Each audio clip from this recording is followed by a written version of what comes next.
When I was 17, my family moved 2 states away without telling me. They left a note that said, "You'll figure it out." 12 years later, after I built a life without them, they reached out hoping to reconnect. At 17, I walked into an empty house and found a note on the kitchen counter. It was the cruelest message I had ever read. It simply said, "You'll figure it out." I had no idea what I had done wrong.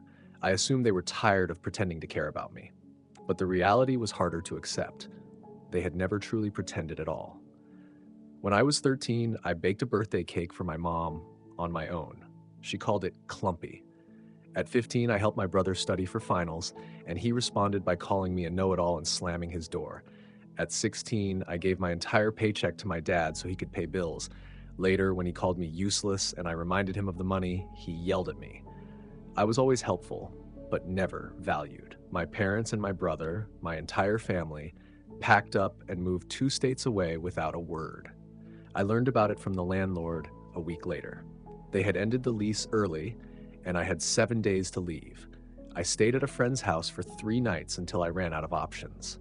Eventually, I slept in the back of a storage unit I rented with the last of my savings. I slipped into the YMCA to shower, ate peanut butter straight from the jar for most meals, applied for jobs on library computers, and acted like everything was fine. In time, I was hired as a night shift server at a diner. The manager was strict but fair. She paid me in cash until I could get proper identification. Once, when I nearly fainted from exhaustion, she let me rest in the break room. I pushed through. I bought a prepaid phone, kept every receipt, and watched free YouTube videos about finance and goal setting. The first year was about survival, but I made it through. The turning point came when a regular customer offered me a temporary job organizing office files. It paid 3 times more than the diner. I accepted immediately. That opportunity led to others. I learned fast, arrived early, and asked questions. By 22, I was freelancing full-time. By 25, I started a consulting business with a folding table and a borrowed laptop. By 27, I had 5 contractors, my own office, and clients I once only imagined working with. And by 29, I was officially a millionaire. Not a social media version, not appearances for show, but real savings, a retirement account, no debt, a paid-off apartment, and health insurance I could afford. The first time my banking app showed 7 figures, I cried. During those difficult years, my family never contacted me. Not once. I saw my brother appear in my suggested friends list online. He is married now, still living in the state they moved to. I stared at his profile for a long time, wondering if he ever mentioned me to his wife, if he said I left, or if he said nothing at all. Sometimes I wondered if hatred would have been easier, but it was never hatred. It was heartbreak. I go to therapy now because I want to remain whole. I've made a list of people who supported me when they didn't have to. Coworkers, classmates, strangers who showed me what real encouragement looks like. Last week, I appeared on Surviving Family Estrangement to talk about growing up estranged from my family. The episode reached 1 million views in 4 days. My inbox filled with messages from people saying I described their pain in words they couldn't find. Then one email stood out. The subject line read, "You're still our daughter." It was from my mom. There was no apology, just a paragraph about hearing my side and maybe talking. Soon after, my brother wrote, "We miss you. Can we fix this?" I stared at the screen for a long time before closing my laptop. I needed space. My therapist, Melissa, advised me to wait at least a week before making any decisions. "Give yourself room to feel whatever comes up," she said. "There's no urgency." So I waited. I worked, went to the gym, had dinner with friends, but the emails stayed in my mind. I kept reopening them. My mom's message felt distant and formal. My brother's was shorter but sounded more sincere. After 10 days, I replied to my brother first. I wrote, "It's been 12 years. What changed?" Then I sent it before I could reconsider. He answered within an hour. He said the podcast made him understand what they had done. He reminded me he was only 15 at the time, that he had no control, that he had searched for me online over the years but never had the courage to reach out. He said he was proud of my success. I wasn't convinced. If he cared so much, why wait until I was publicly successful? I asked him directly. His next email was longer. He admitted their finances had collapsed, that our parents' business failed, that his wife was pregnant with their second child, and that medical bills were increasing. My stomach dropped. There it was. I waited another week before responding. Then my mom sent another email with old family photos attached, pictures of me as a baby at the beach around age 6, building a snowman with Michael. They looked like memories from someone else's life. At the bottom, she wrote, "We made mistakes. We want to make amends." I showed everything to Melissa. She reminded me I was in control. I could create boundaries. I owed them nothing. But she also said closure could help me move forward, whether that meant rebuilding contact or saying goodbye permanently. I felt divided. Part of me wanted to reject them completely. Another part wanted answers. And a small, honest part still wanted their love. I decided to meet my brother alone, no parents. We chose a coffee shop in Chicago, halfway between us. I flew in that morning, checked into a hotel, and tried to steady myself. I almost canceled 3 times, but at 2 p.m. I walked inside and saw him immediately. He looked older, heavier, his hair thinning, but his eyes were familiar. He stood when he saw me, uncertain. We didn't hug. We sat across from each other with coffee between us. The first 20 minutes were uncomfortable, weather, travel, routine details. Then he apologized. "Emma, I'm so sorry," Michael said, his voice shaking. "I was a kid. I didn't know they were leaving you behind until it was too late. I was scared." I listened carefully. He seemed genuine, but I had learned to be cautious. I asked the question that stayed with me for 12 years. "Why me?" He looked down. "They saw you as strong, independent. They thought you'd manage on your own. They convinced themselves you didn't need them like I did." It sounded absurd. I told him about the storage unit, the peanut butter meals, showering at the YMCA, working nights at 17. His face fell. "They told me you had a plan," he said quietly, "that you wanted to stay, that you were living with friends, that it was your choice." All lies. By the end of the meeting, I was uncertain. He appeared remorseful. He showed me photos of his wife and daughter, talked about his job as an accountant, asked about my business. He never directly asked for money, which surprised me. When we parted, he hugged me. I allowed it, but I didn't hug back. Back at the hotel, I called Melissa and explained everything. She pointed out that while he apologized, he still framed himself as powerless rather than accountable. He had been 15, not 5, old enough to call, old enough to send a message, old enough to check on me at least once in 12 years. That night, my mom called. I hadn't given her my number, so Michael must have. I almost ignored it, but I answered. Her voice sounded older. She cried when I spoke. She talked about how proud she was, how she always knew I would succeed, how special I was. I let her finish, then asked the same question. "Why me?" Her answer was direct. "We were in debt. We couldn't afford 3 children. We believed you were capable enough to survive. We thought you'd go to social services and be placed with a better family. We believed we were helping you." I ended the call immediately. I blocked her number, threw my phone aside, and let myself feel the anger. The next morning, I received an email from my dad, the first contact in 12 years. There was no apology. He described financial struggles, medical bills, business failures, possible eviction. At the end, he asked if I could help the family financially. He didn't ask about my life or acknowledge what they had done. I forwarded the message to Melissa with the subject line, and there it is. She called me even though it was Sunday.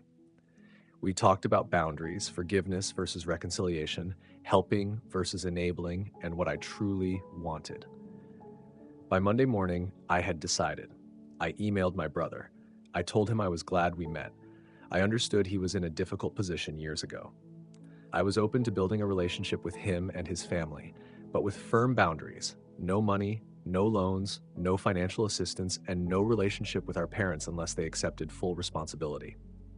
His reply was immediate and revealing. "I'm really disappointed, Emma," he wrote. "Our family needs support right now. Our parents really need help. Family is supposed to support each other. You're being selfish with your success. Every guilt trigger they installed in me as a child activated at once." I didn't reply. Instead, I scheduled an appointment with Melissa and booked a trip to Bali. I needed distance to think clearly. 3 days later, Michael called and left a voicemail apologizing for his email. He said he understood my position, that he still wanted a relationship on my terms, and that he would respect my boundaries. I listened twice, trying to decide if he meant it or if he was adjusting his approach. I chose to give him one more opportunity, cautiously. I went to Bali anyway, 2 weeks of beaches, rice fields, and quiet reflection. The space helped. When I returned, I had 6 additional emails from my dad, each more urgent than the last. I didn't read beyond the subject lines. Michael had also texted, asking to speak again. I agreed to a phone call, nothing more. The conversation began calmly. He apologized again for pressuring me. "I've been thinking about what you said," he told me. "I'm in therapy now, too." That part sounded genuine. He seemed less defensive. We talked about his kids, about my business, normal topics. Then he mentioned our parents were visiting him the following weekend. He asked if I would consider meeting them briefly in a public place, just for an hour. My chest tightened. "I'm not ready for that, Michael." He pushed slightly, then stopped when I went quiet. After the call, I contacted Melissa. We scheduled an emergency session that evening. She helped me recognize that I wasn't afraid because I hated them.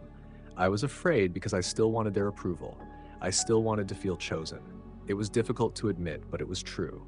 I cried for nearly an hour. The next day, Michael texted again. He said our mom had cried all night after learning I wouldn't meet them. He said our dad was considering driving to my city anyway. Panic set in. I blocked his number immediately. I told my assistant I would work from home that week. I ordered groceries for delivery and stayed inside. I felt like a frightened teenager again. On Wednesday, the doorman called. A couple was downstairs asking for me. They refused to give their names. I knew who it was. I told him I wasn't accepting visitors. 5 minutes later, my phone rang from an unknown number. I let it go to voicemail. "Emma, we drove 8 hours to see you," my dad's voice said sharply.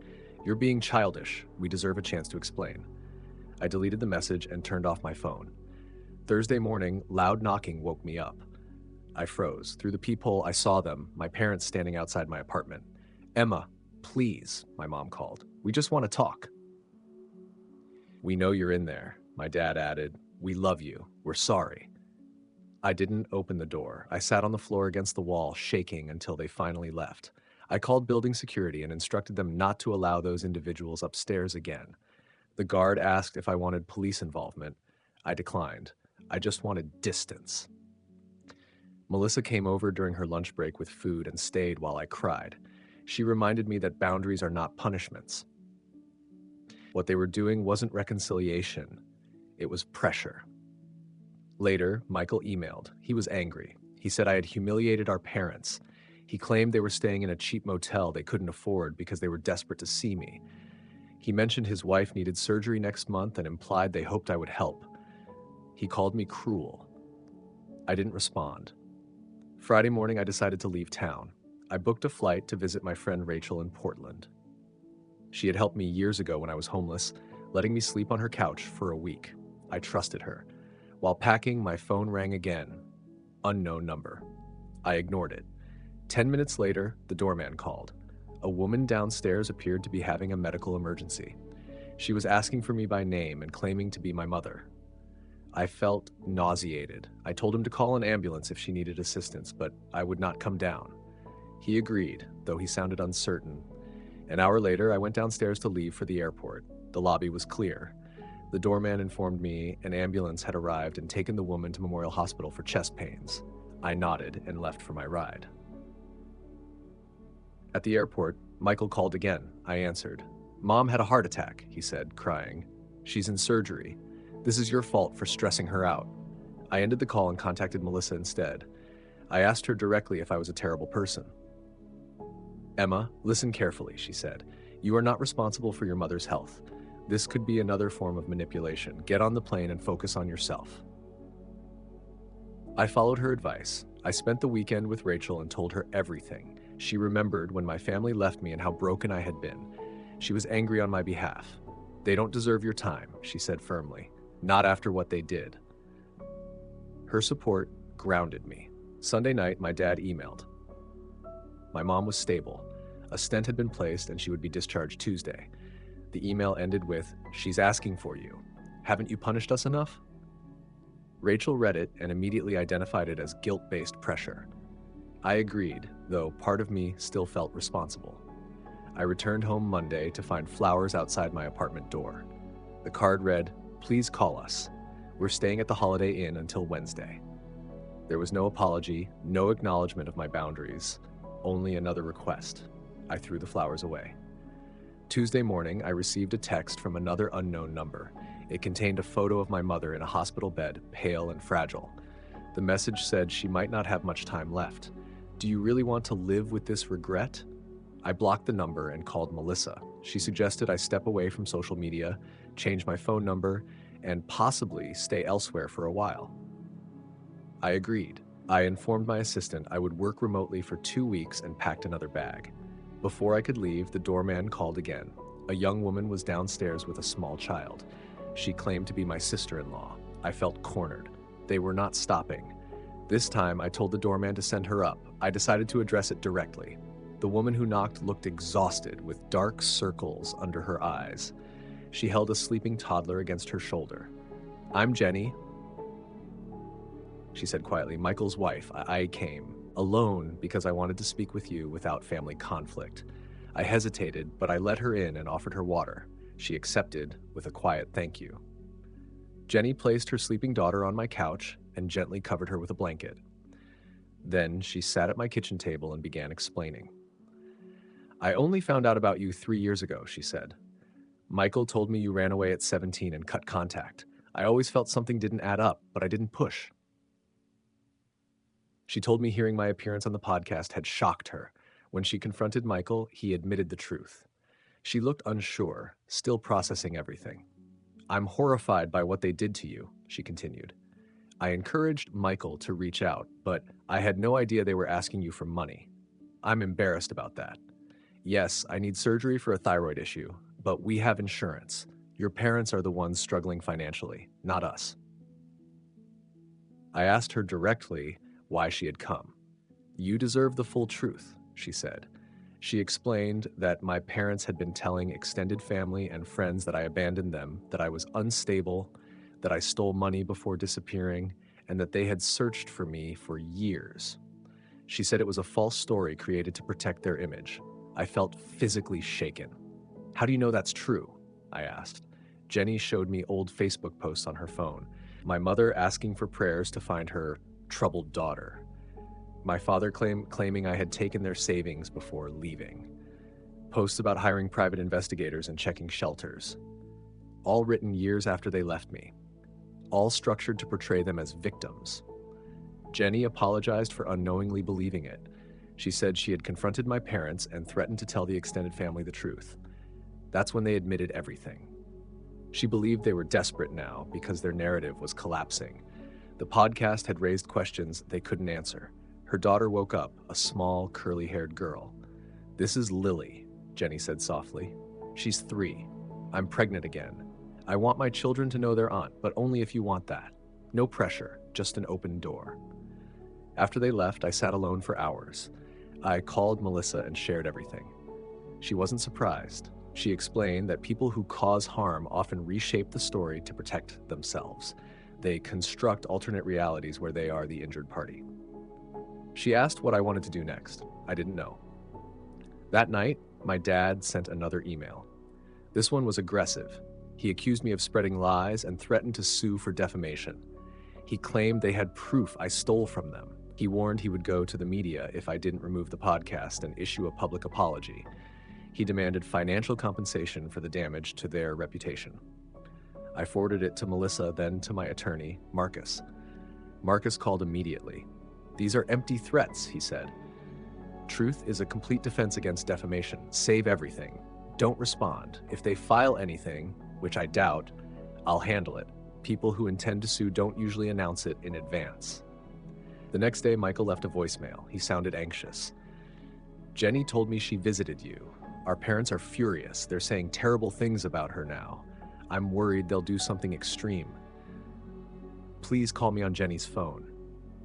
I wasn't sure what to believe anymore. Marcus suggested we meet Michael and Jenny publicly, with him present as my lawyer, to clarify everything. I agreed. We scheduled a meeting at a restaurant near his office.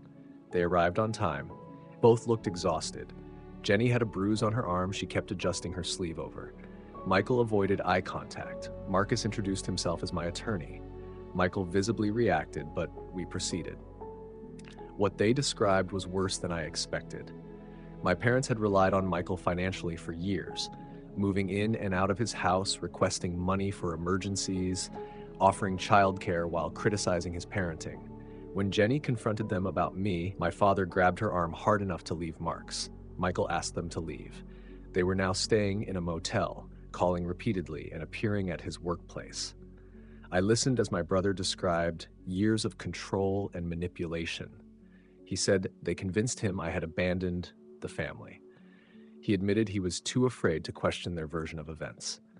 He described feeling trapped for over a decade.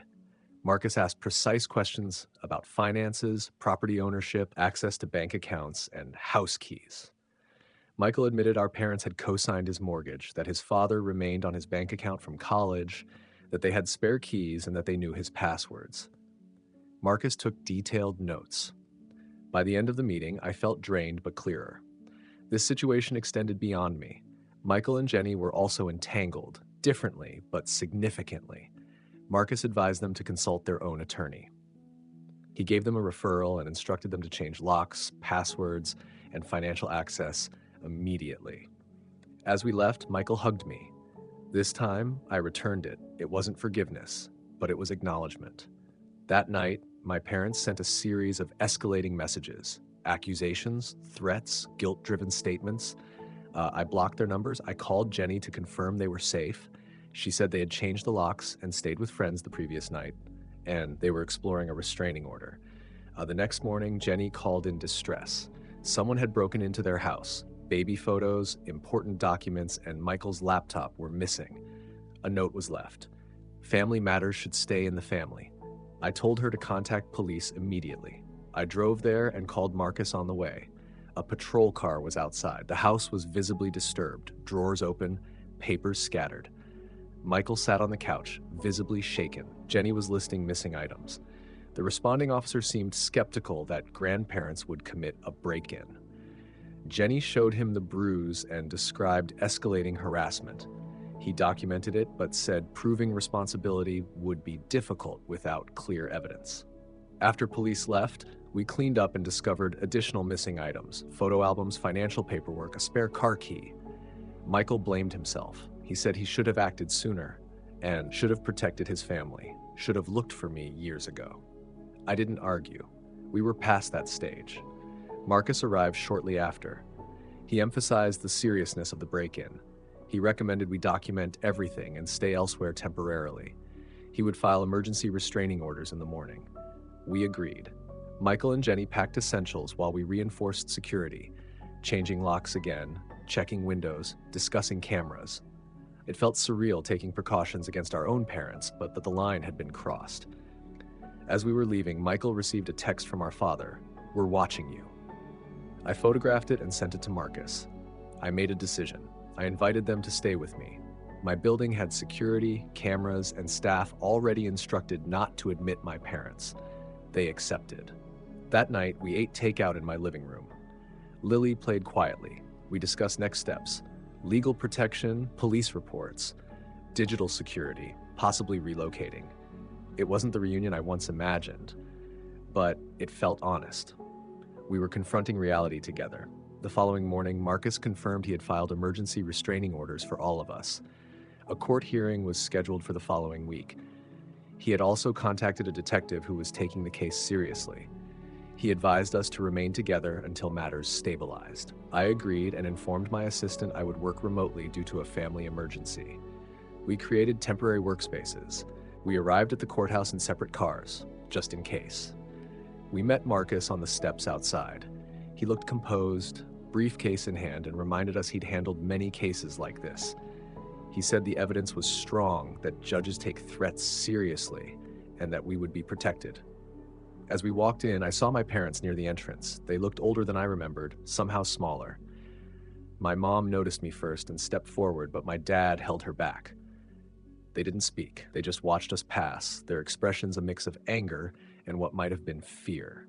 We went through security, followed Marcus to the courtroom, and sat together waiting for our case. I felt them enter behind us. I could sense them across the room, but I didn't turn around. I focused on breathing. When our case was called, we stepped forward. Marcus presented everything clearly: the break in, the threatening texts, the flowers, the brick through the window, the email, and the long history of abandonment and manipulation. The judge listened carefully, asked questions, and looked increasingly concerned. Then it was my parents' turn. They had no lawyer. My dad spoke first. He said we were exaggerating, that they were simply trying to reconnect, that they had broken no laws, that they loved us and wanted to make things right. He called it a misunderstanding blown out of proportion. The judge asked about the security footage and the threats. My dad denied it all. He said the footage wasn't them and the messages were misread. He claimed they were the victims. My mom nodded and wiped her eyes. Then the judge asked directly about abandoning me at 17. My dad tried to speak in general terms about troubled teens and hard choices. The judge interrupted him. Did you leave your minor child alone and move to another state? My dad looked down and mentioned financial hardship. The judge's expression changed. After hearing both sides, the judge granted the restraining orders. 3 years. No contact. No approaching our homes or workplaces. No messages through third parties. Any violation would mean arrest. My parents looked stunned, as if they had never expected consequences. As we left, my mom quietly said my name. I kept walking. I didn't look back. With every step, I felt a small weight lift. It wasn't healing yet, but it was a real boundary. Outside, Marcus shook our hands. He said we handled it well and told us to call immediately if anything happened. We thanked him, relieved but still processing. Michael hugged me on the courthouse steps. I'm sorry, Emma, he said, for not protecting me, for believing lies, for not finding me sooner, for bringing chaos back into my life. I hugged him back. I told him we would be okay, that we had each other now, that we could build something better. As we walked to our cars, my phone buzzed. An unknown number. I opened it and felt my stomach drop. It was a photo of Lily playing in her friend's backyard. Below it were 4 words: "This isn't over yet."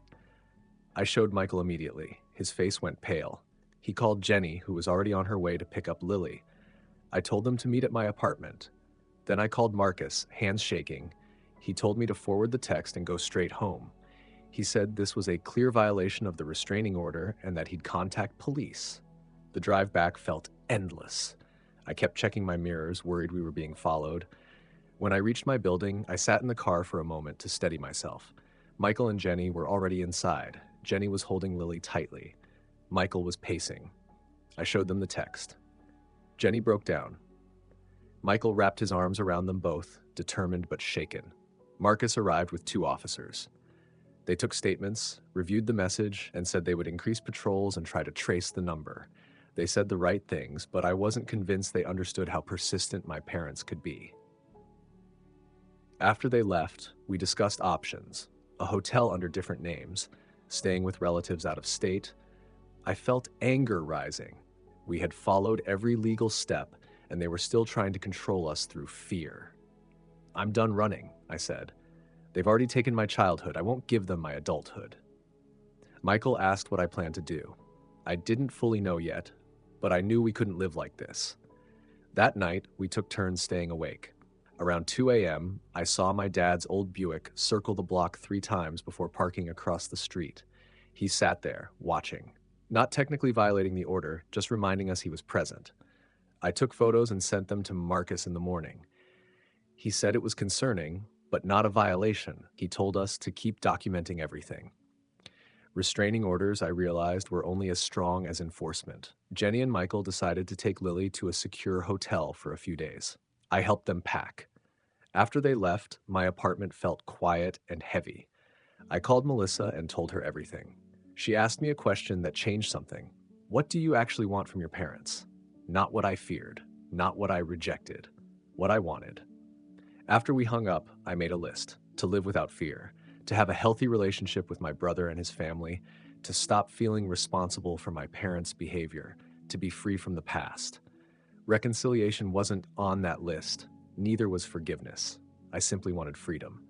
That afternoon, I emailed my parents. I know you're watching my building. Let's talk one last time. Tomorrow at noon, the coffee shop on 8th Street. Just me. After that, you leave us alone. My dad replied quickly, "We will be there." The next morning, I dressed carefully, not to impress them, but to feel steady. I arrived early and chose a table where I could see the door. They arrived exactly at noon. They looked tired. My mom approached cautiously. They sat down across from me. I spoke first. "I'm not here to reconcile. I'm not here to give you money or hear excuses. I'm here to tell you this is over. You've lost. Not just in court. You've lost me. You've lost Michael. You've lost your grandchildren. If you continue stalking or threatening us, I will take further action." My dad tried to interrupt. I stopped him. I showed them screenshots of the threats and the photo of Lily.